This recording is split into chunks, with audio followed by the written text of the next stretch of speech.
Taliwala sa kainit o sa kakapoy. Patanang operator diha. Kabalo minsan yung gibati mga kardabs na ang kauhaw kakapoy.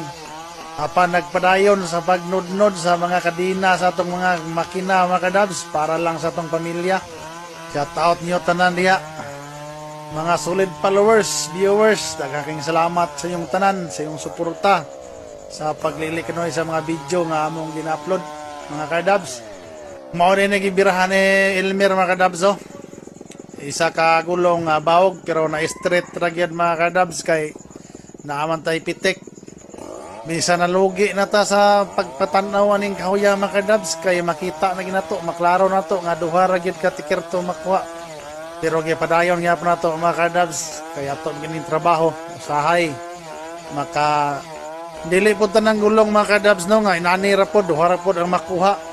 Ang uban mga kardabs makaigo po ta kay dagudag ko unang di na to pilion mga kardabs di man po ningunaan jud tanan ang atong magabas inighuman ani makabirada na po ta og daghang sulod kay ato man gining trabahoon mga kardabs kay pasawayan po ta mga kardabs sa atong dako-dako diri og biyaan lang po nato niyo kay kung mamili ra po tagdag ko atiki po kaning gagmay sa may mugabasan ni nga naaman ni sa atong area mo nang dili na to pasayloon mga kardabs basta kay magabas pa birada gyud kay sa tinod lang mga kardabs inani isa ka gulong dako biyan pero duha ra ka tikirto makuha logi na binapaminawon sa atong gasolina ato pong operator logi po siya siyang kusog nga iyang gigamit pagabas aning kahuya pero ako po mga kardabs nga tag-iya sa makina logi po ko sa gasolina pero okay lang mga kardabs sinana mo ng trabaho usahay makabinta at usahay po makansita pero importante para yun ang tagabas mga kardabs